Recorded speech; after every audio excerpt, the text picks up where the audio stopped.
Hello everyone and welcome back to the Reddit Knights channel. My name is Anthony and today I have a story regarding nuclear revenge from a twin brother who decides to not make the ultimate sacrifice.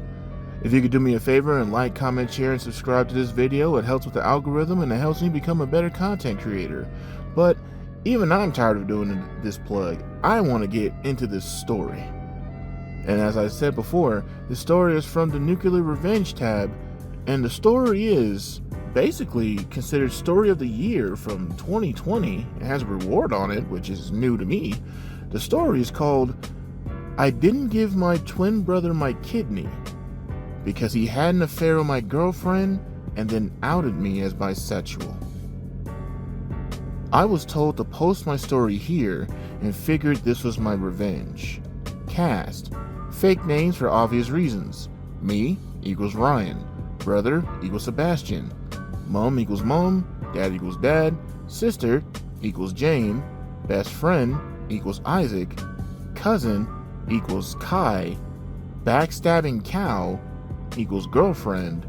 Husband equals Daniel. Wow, that is a long cast if I've ever seen one. I, Ryan, and my twin brother Sebastian have never ever been close. In fact, he made life hell growing up, and my parents didn't help by playing favorites, getting him better stuff on our birthday, only going to see films he liked at the cinema, and giving him extra money for housework despite us doing the same amount of work. He would always put me down, belittle me, bully me with his friends at school, break my stuff and his, then blame me, and was just a pain in general.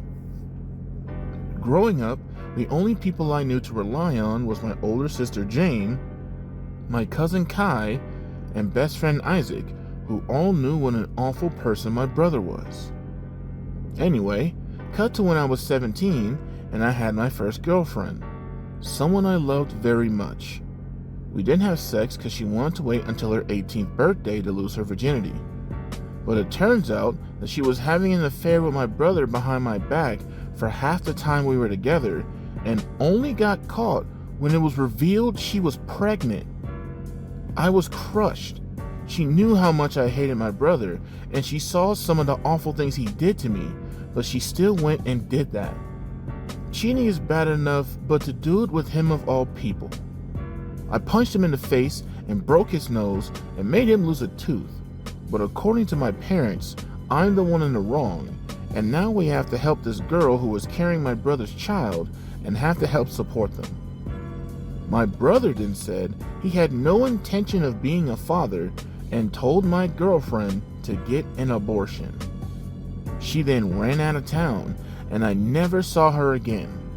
Don't know if she had the baby or aborted. All I know was that she was gone and my folks were still praising my brother as the golden child. I was still the black sheep and failure as usual. Another year goes past, and me and my brother still despise each other. But I started dating again. I was alone for a while, but I found somebody. I found a boy I liked. I am bisexual, and this new guy Daniel I had met at college caught my eye. He was deaf, and I studied sign language out of boredom, so we got to talking and things just seemed to click. We date, fall in love, bring him to my friend Isaac's party to introduce him to my friends, and all feels great. At this point, the only one who knew I was bi was Isaac, but one day walking into a cinema holding my boyfriend's hand, I bump into my evil twin. He points, laughs, and says some homophobic remarks. I tell him to go fuck himself, and I go see a movie with my arm around my boyfriend. When I got home after dropping my boyfriend home, I knew I'd be facing something as I walked through the front door. I saw both of my parents on the sofa, my mother crying about how on earth she could have given birth to someone so disgusting. Was it too much to hope she saw the light and was talking about my brother? But no, she was talking about me and how I'm a stain on our family's name. My father gets up to yell at me, spout homophobic remarks and slurs. At this point, I see my brother up the staircase with a shit-eating grin on his face, and he comes down and says He's uncomfortable with sharing the room with a F slur, and my folks kicked me out then and there.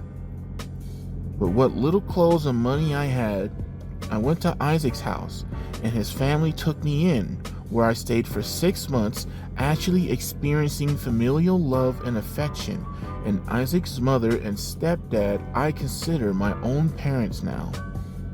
Eventually me, Daniel, and Isaac all get a 2-bedroom flat together, and all is good for the time being. So cut to December last year, and my boyfriend, now husband Daniel, are married. Isaac was my best man. My sister and cousin Kai walked me down the aisle. Nice. I have a brilliant job in graphic design, have my own house by the sea, and life has never been better. However, I got a call from my sister that my brother was in the hospital. I hadn't thought about him that much over the 9-year period since I was kicked out.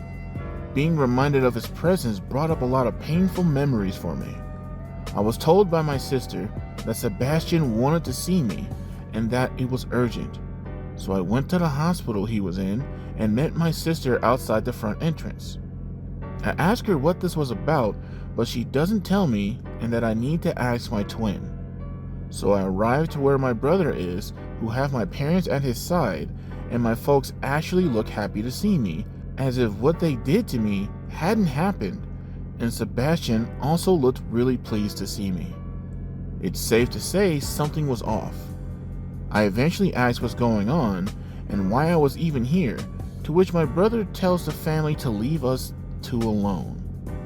He looks so weak, as before he used to intimidate me so much.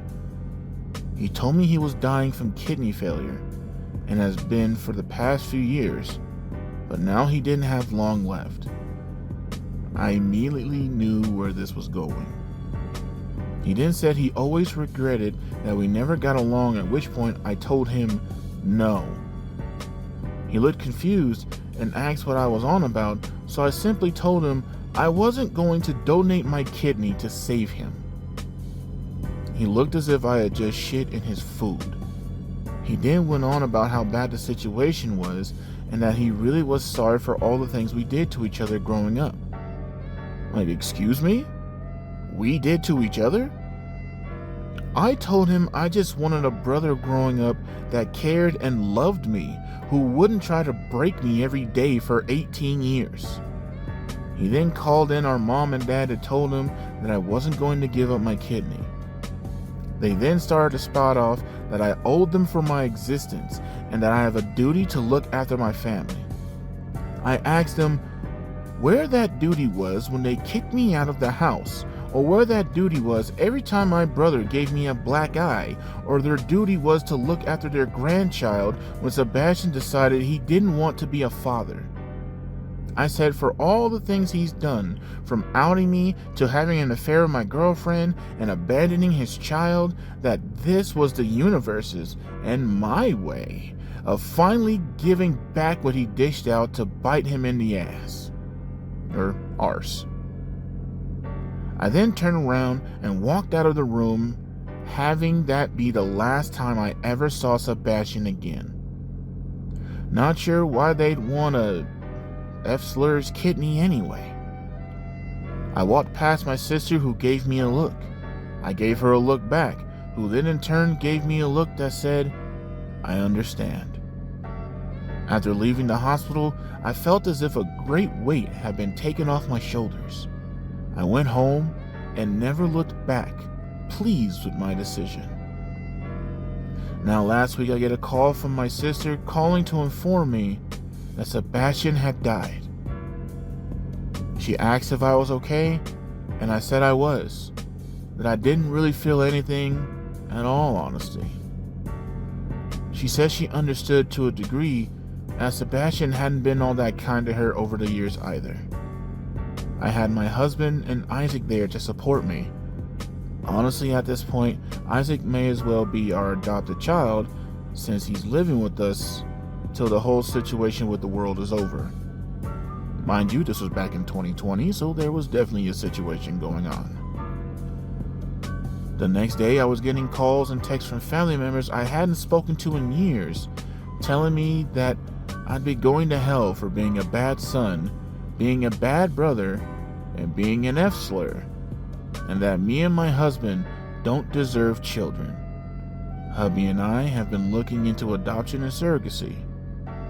This makes me second guess my choice of not giving my brother my kidney.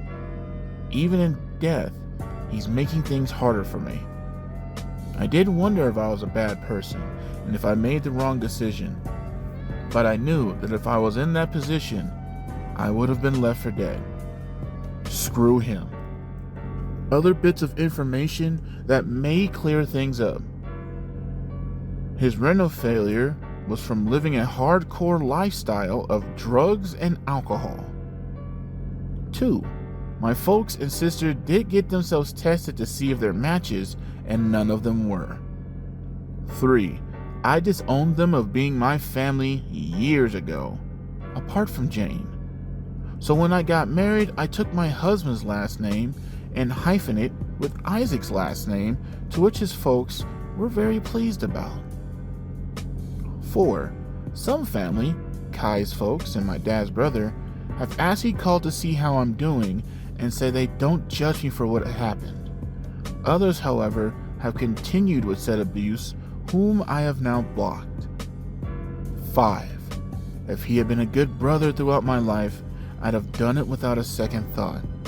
I'd have done the same for Jane, Kai, Isaac, and my husband, but I felt he didn't deserve it. 6. It's unlikely I'll ever see my parents again, and I'll make sure my children will never meet them. My revenge to them will be being a better parent than they ever were.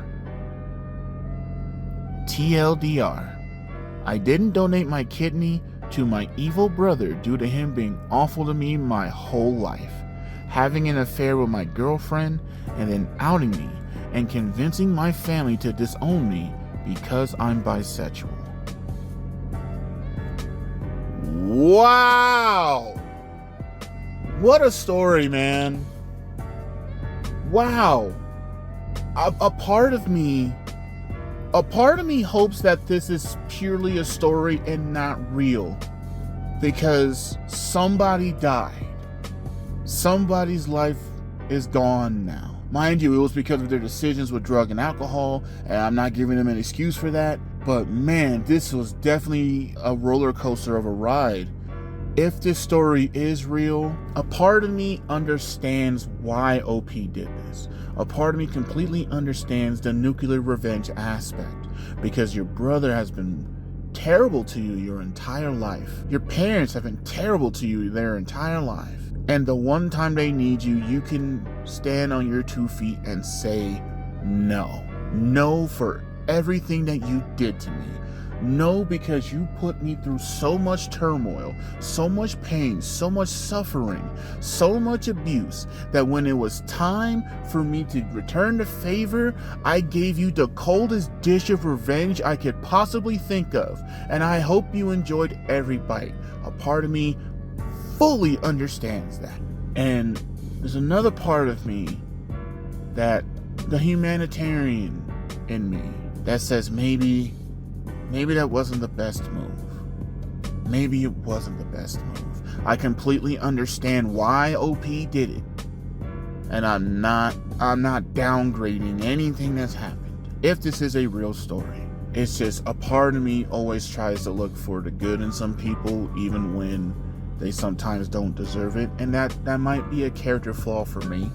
But as far as the story goes, bravo. This was definitely entertaining, and wow, I'm still kind of floored.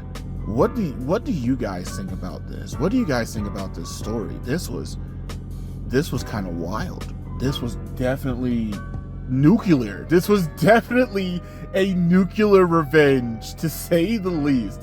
This definitely checks the box on nuclear revenge. I see why OP posted this, and I also see why this was listed, or this was made as Story of the Year in 2020, because my goodness, this was all sorts of just enough vile, spiteful, nuclear revenge activity. This is the stuff that people eat popcorn for.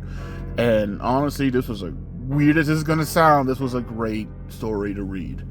I have to get back to work, unfortunately, so I will end the video here. Thank you for being a part of this with me. Thank you for clicking on this video. Hopefully you give it a like, a comment, hopefully you share it and subscribe to my channel.